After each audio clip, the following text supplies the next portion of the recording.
Welcome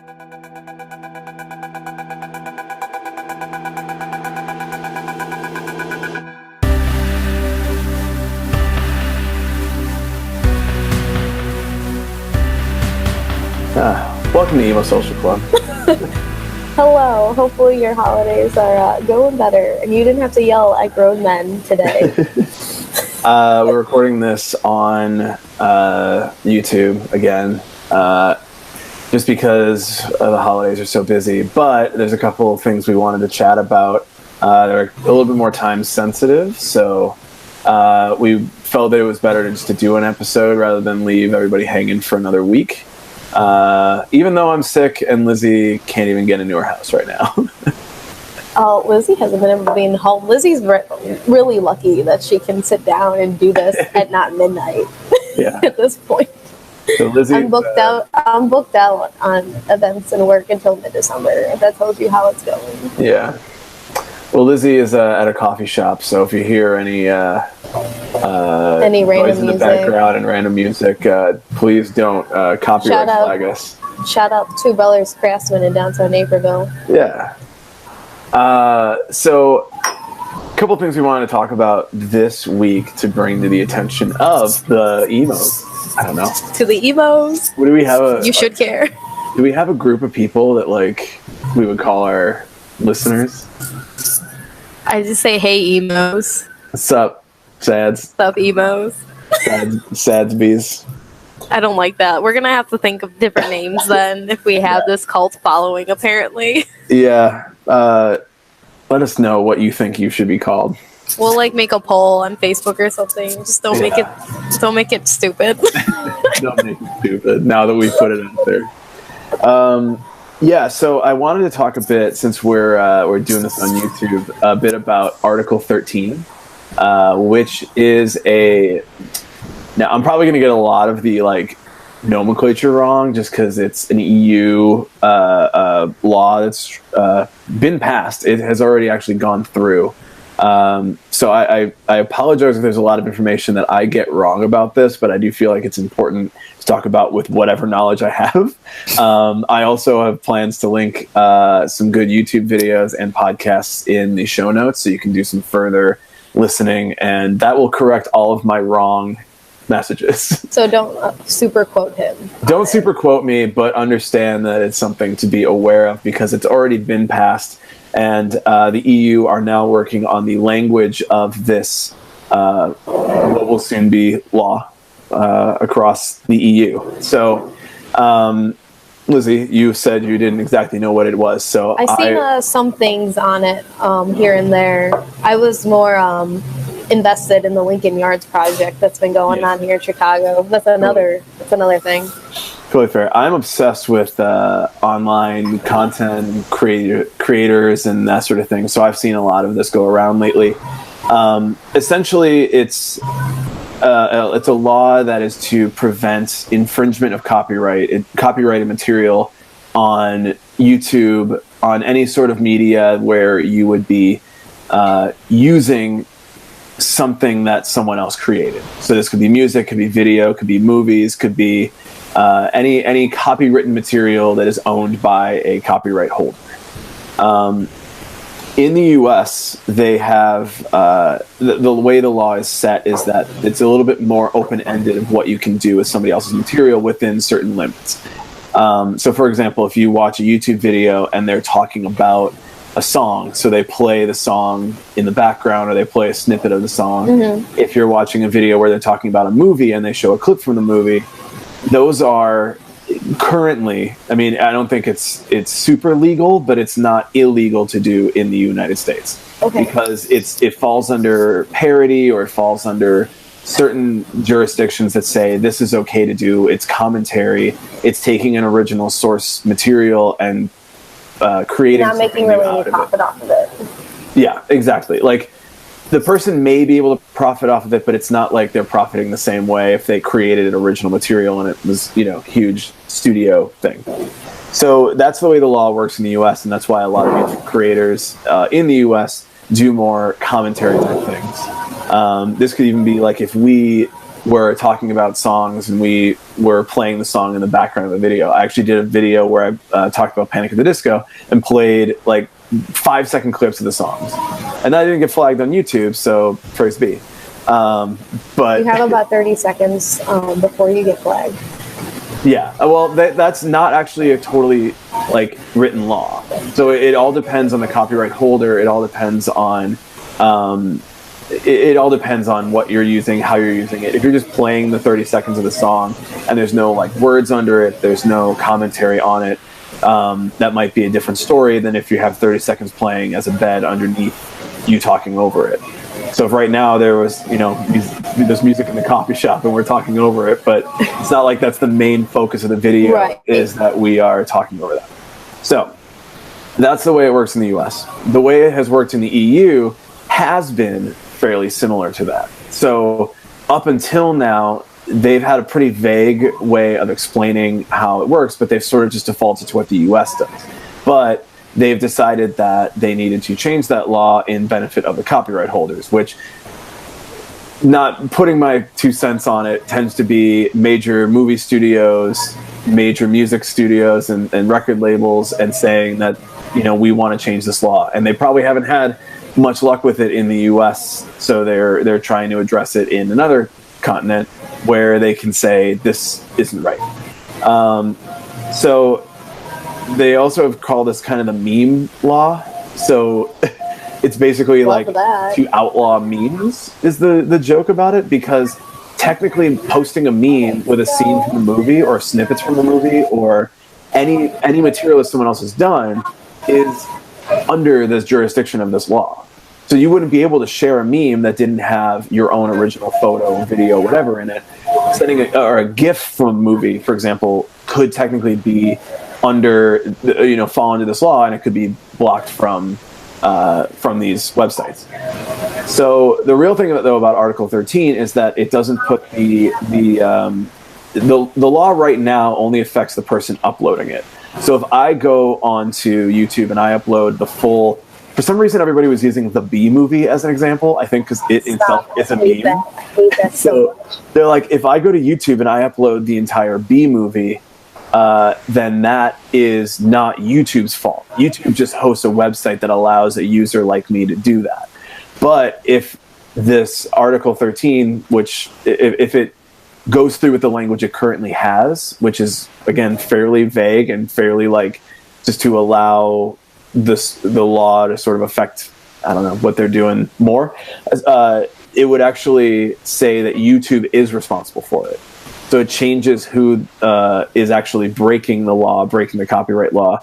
And YouTube's only job up until now is to say, we took down the video. We got a claim that this was a copyrighted material, which is mostly done through bots, sometimes through the community, but mostly through like bots. If you upload something that looks like something else or contains a clip of a song, YouTube will automatically flag it. It happens instantaneously upon the upload. Like actual users unless they're being petty or a troll. I mean, it can happen, but yeah, it's very rare. YouTube's algorithm for copyright infringement is generally what's doing it up through now.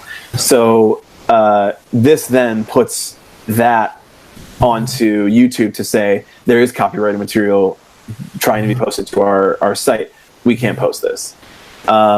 The thing about YouTube is that a lot of it has grown out of people commenting on, let's say, a movie trailer that comes out, or people playing video games, and putting up material of them having commentary on these other products that other companies or other people have created and having a reaction to it. And up through now, that's been just fine. If this passes in the EU with the language that it has, if it goes through and says, okay, now no one in the EU can upload these sort of videos, it's really unlikely that YouTube will defer to its own site for the EU, because it's unrealistic that YouTube would follow a different country law with each specific website. If you go to youtube.com, it's youtube.com wherever you go. If you're in the EU, if you're in India, if you're in South America, if you're in North America, it's all the same YouTube. So the laws that affect the way that it's governed in one country, if that's the most strict country, YouTube is going to follow that for every country. So it's going to affect the US YouTube as well. So I wanted to bring this up because obviously we're on YouTube right now. We're on YouTube right now. We are a podcast that is formed out of talking about music that we've grown up with. You know, we have reactions, we have discussions, we have conversations about what musicians are doing. If there ever so happened that we get flagged because we, you know, took a reference to a Panic at the Disco video and posted it on our video, that affects us. But you know, that's, you know, it affects good video making, it affects good references, it affects a good way of like telling a narrative story in a video for us specifically. But for a lot of creators, this is all they do. And what this would make is that the only people that are able to really create on a website like YouTube or to post things of original content are people that make enough money to make original content. Right. People who are in studios. I mean, this is, you know, I guess some people say this is a long stretch, but at the same time, you're kind of taking some people's jobs away in a sense. But some people, you know, they depend on having certain content and like creating this stuff for a living. Like the idea that you can be an independent creator, that you can create your own, whatever it is, whether it's a video reacting to new music videos or whether it's talking about the newest Marvel movie or whatever it is, like people have created careers out of it. People are paid money. And beyond the fact that it's just like, oh, I make these videos, you know, some of these people have turned it into more than just like, I make videos. They've turned it into a real career around it. For example, people could get hired by the company that they are making videos about. If Marvel really likes your Marvel reaction videos, why not look to that person to send them and be like, hey, you're my new social media creator. Exactly. Why not go to the premiere and promote it? So it's really affecting the opportunity for people who want to work in a creative environment from having that opportunity to grow within that environment. It sort of is creating a barrier between you know, like we were kind of talking with Beyond the Music, is like you need to know people, but now you're putting yourself out there to not be able to know or develop in that realm. So those are ways that I think it affects people like you and I and people that probably we know. I will link a couple things in the show notes to say like, hey, check out this because here's something you can really do. Obviously, this is the internet, so we have access to Europe. Yeah. And we know people from all around the world. And, you know, one of the biggest things that we can do right now is just create awareness. So I think that if you go and look at some of the other resources, if you find a way to speak with people who can really pressure people that live in the EU, you know, maybe this is something that's kind of flying under the radar because it sounds like it doesn't really affect anything. It's just saying, oh, you can't use this movie's footage on this video, but really it is. Well, it doesn't affect people directly. Yeah. Like, it would affect people who actually create this content. It's not affecting people who are consuming it necessarily. It would just be like, where's my memes? You'd have less. I mean, there wouldn't be spicy memes. There wouldn't be dank memes. I actually got a patch that says spicy on it. You know, and I think that I hate to use the term like slippery slope because I don't know that things always turn into something else necessarily. Right. I think it's possible. It's always something that could happen.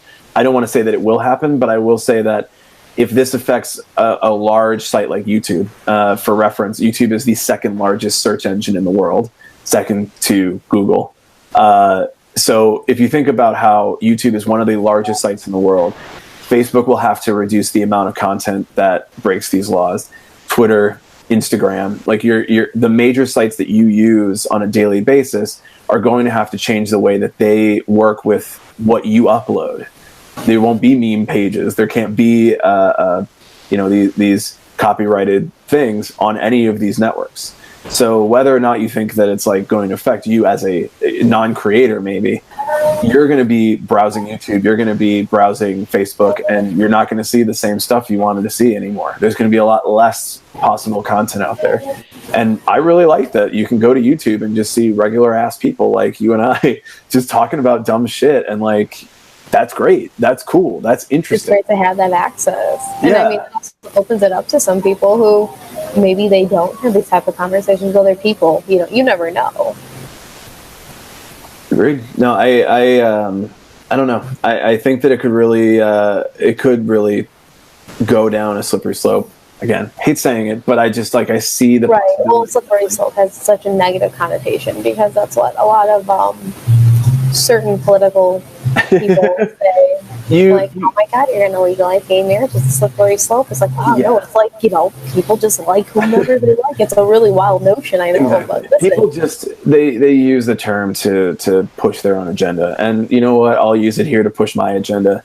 The more that we allow companies who want to own everything and make money off of everything to continue to hurt people who don't have a lot of money, don't have the access that they do, don't have the ability to do what they do, to say, I don't want them making a dime off of what I created that's already made billions of dollars, or whatever it is, depending. Musicians don't make that much money, but whatever. Right, but you're already making enough money off of it, and the idea that you're then saying that a small person sitting in their apartment in Chicago can't talk about it and put it on YouTube is just, to me, a money grab, a really greedy money grab that, I disagree with it from a moral and from a career standpoint. Right. Well, also, it directly affects me. Yeah, literally. Well, also similar to that would be health insurance, which listen, I know that's something you don't really want to talk about. Transition. But I've always had.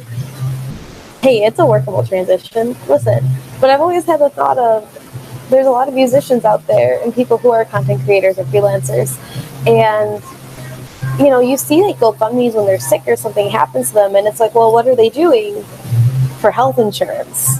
And you never see anyone really talk about it openly. And this is another issue that I personally come across a lot, where there's these larger issues that no one's really talking about, but it's kind of normal to speak about within everyday life and society.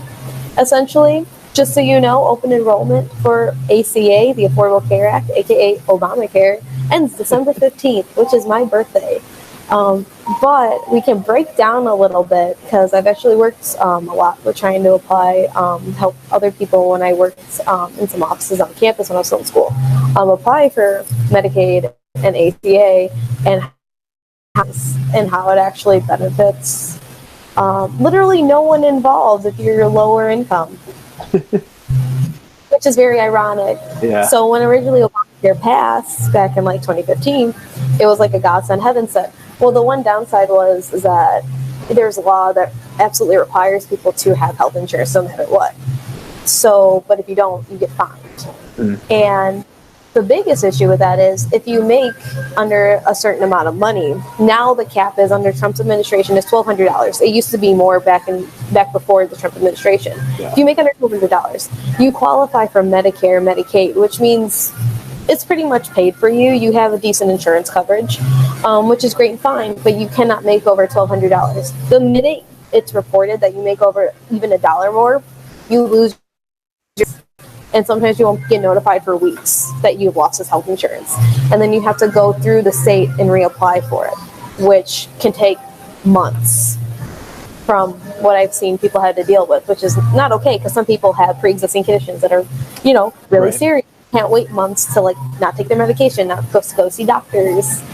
So that's one of the downsides. And it's also still, keeping people who can't afford more either from going out and working, because what if that's their only way to get any type of Medicaid or Medicare at all? Then it's okay, you're still pushing these people into poverty no matter what, because you're not allowed to make over. If you do make over $1,200 a month, a lot of people do, like you and I and some other people, but for example, who don't have health insurance through their work because they're part-time, because that's a huge thing corporations like to do right now, is they'll hire you only part-time. Oh yeah. Which is normal. To me, when I was fresh out of college, I was hired part-time, and I worked 40 hours a week, but I was still considered part-time, and I got part-time benefits 6 months in, but not before that. Well, that's pretty special, because I know a good amount of part-timers don't get like any part-time benefits other than like, at least for us, we get free concert tickets. That's our benefits. We get part-time, even though we have worked, longer hours at times. Yeah. But that's the other issue at the same time, because you can have 2 part-time jobs, say even within the same company if you're lucky. They will refuse you usually to like forge it together to be full-time. Which is the downside. And, and also not everyone can stay on their parents' health insurance, which is another mandate that was passed during Obama's administration, that up to 26 years of age, you are able to stay on your parents' health insurance if you are able to. Mm-hmm. But also the reality of it is, can people's parents afford to keep them on their health insurance, or do they even have health insurance? Because what if they're self-employed? What if they're unemployed and on disability? Then you're fucked. So when you come to ACA, you have open enrollment, which is right now until December 15th through the state that whatever you reside in. And basically they look at your income and they'll give you a bunch of different like packages you can pick. But the downside is you're paying at least at a minimum base $274. No matter what it is, you pay $274. That is the lowest tier that you can get. It has the highest deductible, $10,000. And you still have to pay, I think it was like $30.70 for whatever care you get. You get some prescriptions, but basically it's like shit insurance. And if you were trying to go with like alternatives, like short-term Medicare, which it's like, here's like 3 months of car insurance basically for like $80, and you get pretty much everything covered. And it's better insurance actually. But because of how it is set up through the laws, it does not constitute as counting as health insurance. So you can still be paying money for this. So like if you're a regularly healthy individual, but you only need to get like prescriptions, or like you get sick and you gotta go to the doctor, it's like easy to have. But under the Affordable Care Act definitions and rules and regulations, basically, you cannot have this and not pay a fine. You can have this but still pay a fine. And a lot of people are actually going like just straight to insurance companies because you pay about the same price, but you get better health insurance. And that's something a lot of people don't know. So it's kind of interesting to see this. And I mean, a lot of this isn't because of Obama. Obama wanted to try to get this worked up to, how healthcare for all, obviously. Yeah. But because of who was running the House and the Senate during those times, which was primarily Republicans, they shot it down. And then you had things change and mold to try to fit it to get it to pass. But even after right now the Trump administration, they're still reeling back the different things that were put in place. So there's a handful of insurance companies that you can get Medicaid and ACA coverage through. And so they're losing money from that because they have to pay those out of their own pocket, whatever. It's not like they make more than enough money anyway. It's wild. But under Trump's administration, these companies that offer these services to lower-income individuals can have subsidies added. So if, say, somebody from outside who says, I don't want to do ACA, I can pay the same price and get better insurance on my own, whatever. They can purposely charge those people more money for the insurance because they're like, oh, but we're counteracting the money we're losing over here, so we'll charge you an extra $50 to $100 more to cover it. So it's like you're in a lose-lose situation unless, you're able to work. Like I know when I worked at Starbucks, they had part-time health insurance, which is great. I had it.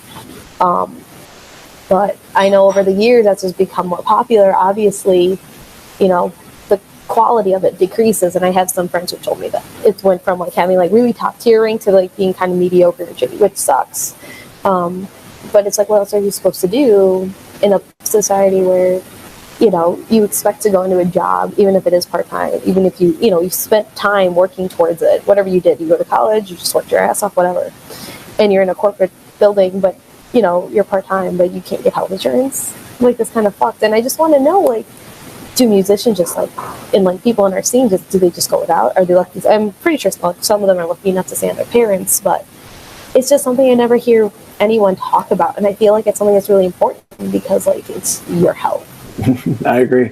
I know I have a couple friends who work. One's a photographer, and I mean, musicians probably know about it as well. But when there were all of the discussions around repealing Obamacare once everything went bad, then everyone was just like saying, oh, that's it, my health insurance is gone, and there's nothing you can really do because you just can't afford it. So, you know, a lot of my friends who do, whether it's freelancing or where they have a job where it just doesn't offer it, it's just, you know, it's not really in the cards to pay for it, along with rent, along with student debt, along with all of your everything you have to pay for just living your life right now and all of the costs you already have.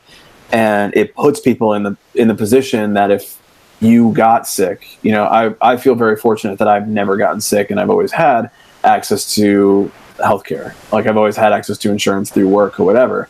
A couple times, you know, Starbucks and otherwise I had whatever I had because I believe still on my parents. But, you know, again, it's like, well, sure, it's good to have a secondary if you're not sure. Yeah, for sure. And I think that it's sort of something that maybe we didn't really discuss a lot with in our age group or our age bracket. Like it just didn't come up a lot. And now that it has come up so much in the news about people potentially losing it, I hope people are becoming more aware of how it would really affect you, or at the very least affect your flexibility. Let's say, or even like if it even goes to the point like affects your friend who has like a pre-existing condition. Because also I forgot to include, if you choose to go and get your own insurance, not through ACA, if you have a pre-existing condition, they will not accept you, and that is most insurance too under the Trump administration. Yeah. So if you have like say you have polycystic ovary syndrome, which a good majority of women have, it's a pre-existing condition, and you cannot be accepted by that insurance. Yeah. Which is incredibly fucked. So you get stuck into this wedge of bullshit. That's been one of the main things that has come up when people are talking about the voting in a Republican candidate, when they're usually saying, yeah, I'm for pre-existing. And then like you look at their voting record and they voted against pre-existing conditions on any healthcare bill. I bring it back to corporations and people with all the money saying, we want more of that money. Why would we want less of that money? So if they have pre-existing conditions, that means we're going to have to pay more. They're going to need us to spend more money on them. We don't want that.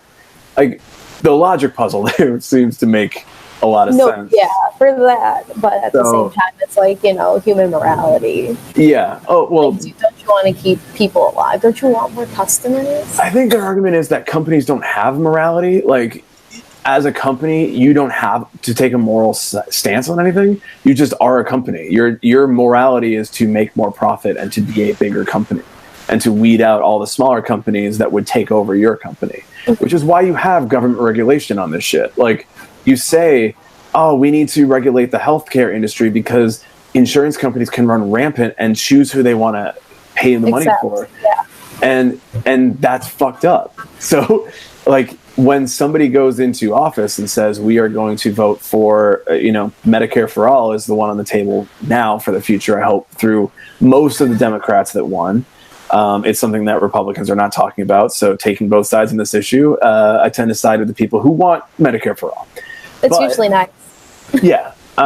So the idea of that going forward in the future is kind of where we should be thinking and where we should go. But we have the battle with healthcare industries and insurance companies and people who make medicine and all of these people that are $1 trillion industries that want to keep people with pre-existing conditions out, don't want to give money to people who can't pay into health insurance pools, like whatever it is.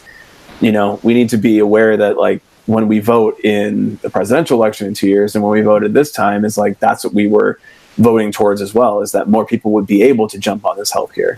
In the meantime, I agree with exactly what you're saying, is that everybody needs to become more versed in it, especially if you don't receive healthcare through your employer. If you are a freelancer, if you're a musician, if you're a content creator and you're about to lose your fucking job, Article 13, multiple reasons to be more versed on this, because as for the time being, this is what we have. But yeah, we have to work with what we have, unfortunately, which is a lot of trash, but we can make something decent out of trash. It will do what we needed to do for right now. I think that it gives... It's like when your lamp breaks and you can't stand it up anymore, but you use duct tape to like keep it up. Like, it'll do.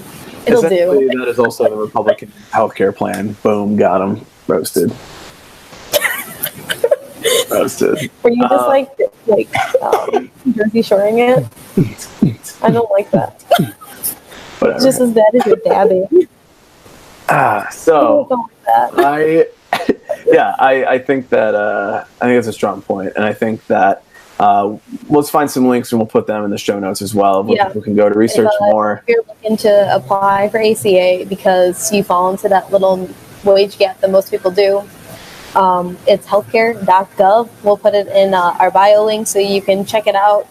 You can also research more by just searching ACA or Medicare, Medicaid, and then just put whatever your state is into Google search. They have a lot of information there for you, and it'll break it down a little bit better as well.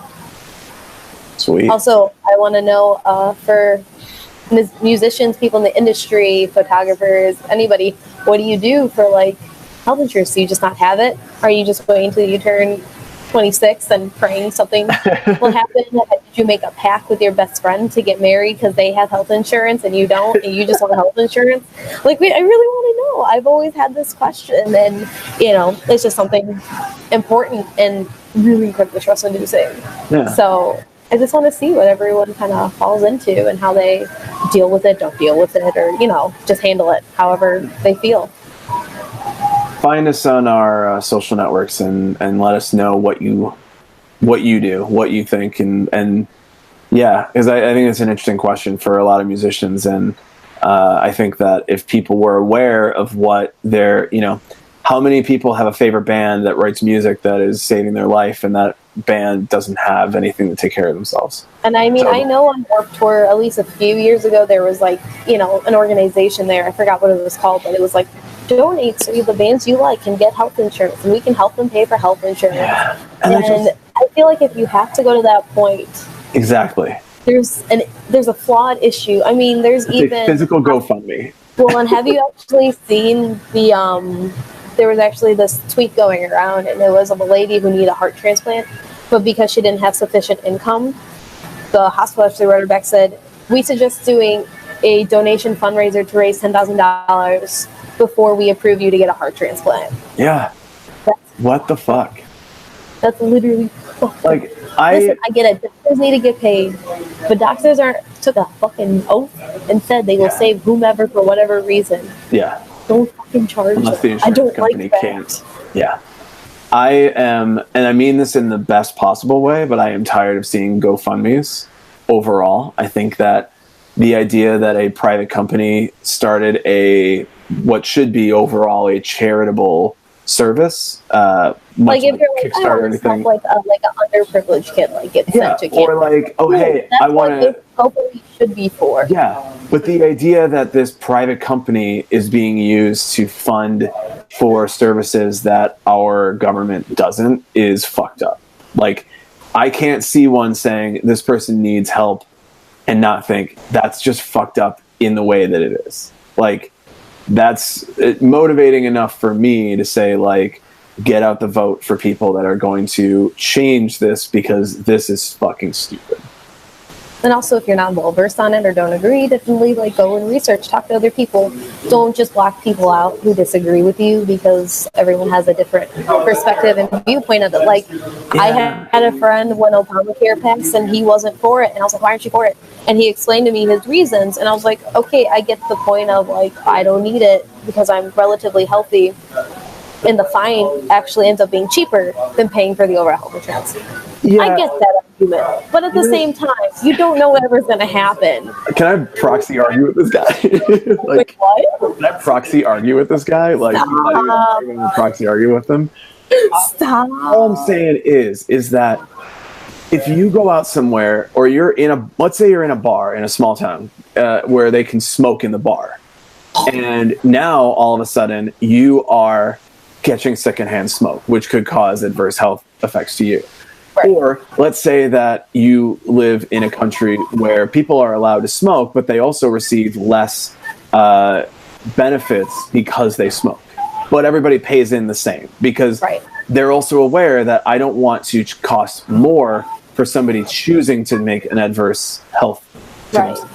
So I'm taking that argument to say that it's not like we're just putting a bunch of money in there and then paying more and we're not getting anything out of it. Like, yes, you may not be getting anything directly out of it, but we also have one of the highest health costs in the world over every other country that has passed what is essentially Medicare for all. So what the fuck? Like, if we are paying the most and yet we want to pay the least, wouldn't we want to try what's already happening where everybody's paying less than we are?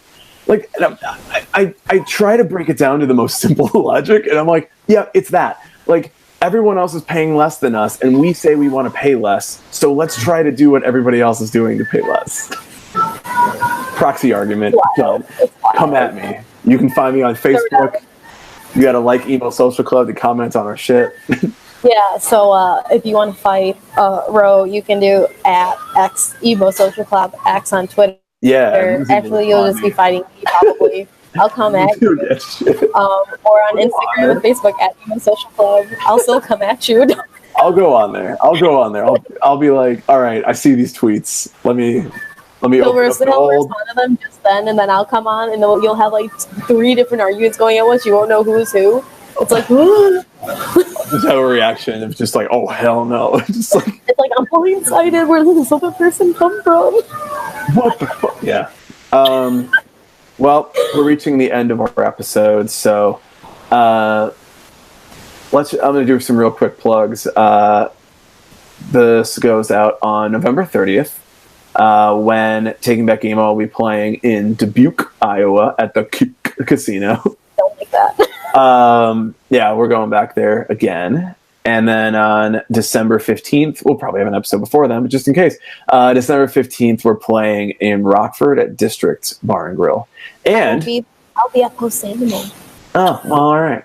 You're going to be making tamales that day. Come find me at the Metro in the Pit at Post Animal. And maybe say happy birthday, because I'll be 24. Thanks, bye. And December 19th, we are sponsoring, and I will be co-hosting and DJing and presenting a emo karaoke, pop punk emo karaoke at Emporium for a Black Lives Matter event. Love it.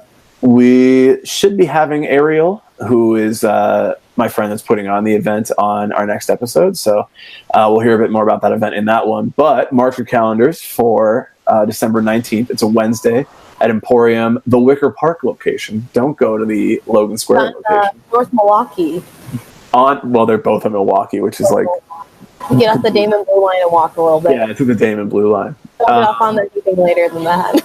But there's going to be some raffle prizes. It's a $5 suggested donation, but you can also buy some raffle tickets. A lot of bands from Riot Fest are actually putting in some prizes for this. Andrew WK submitted something. Local band.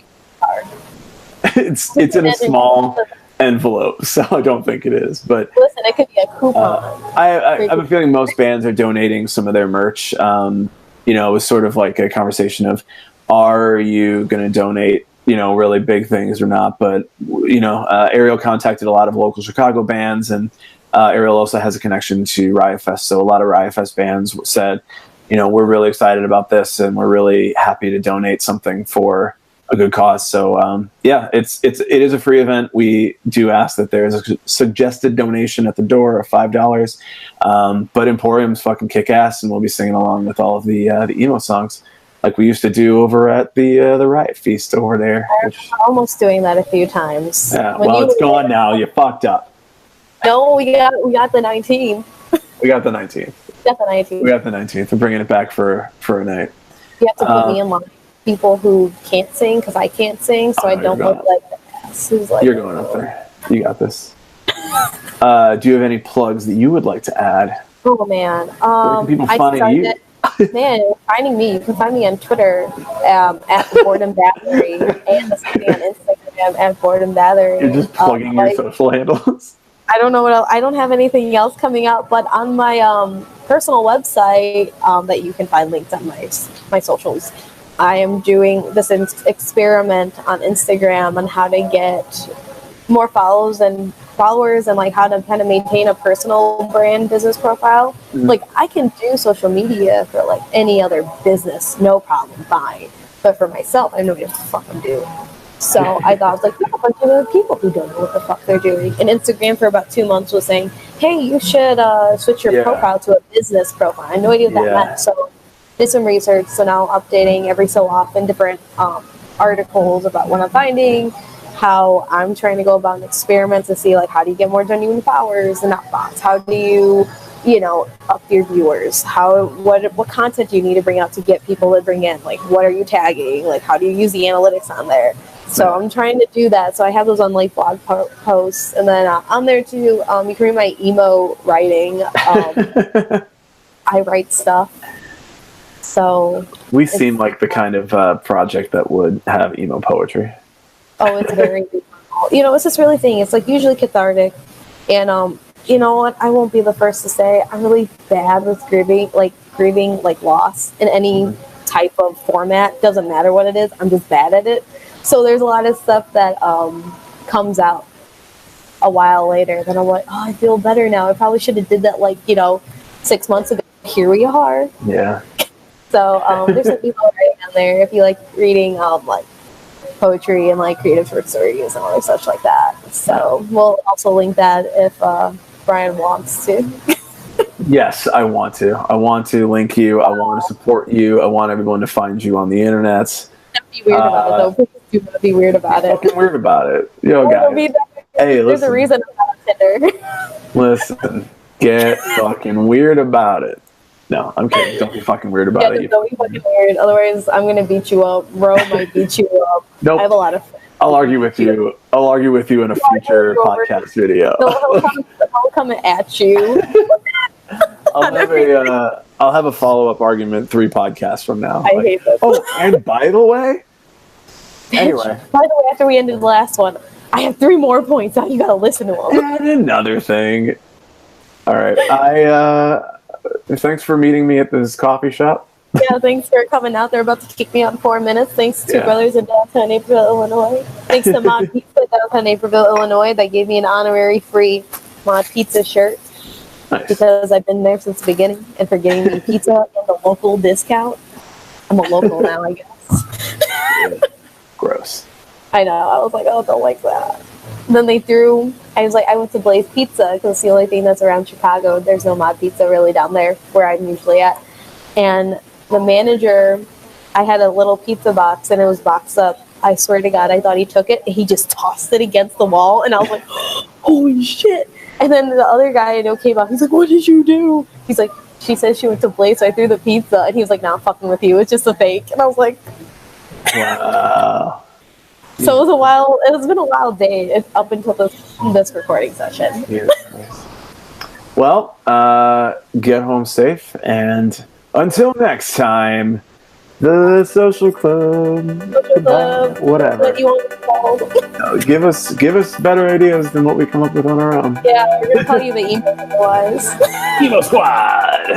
All right, goodbye.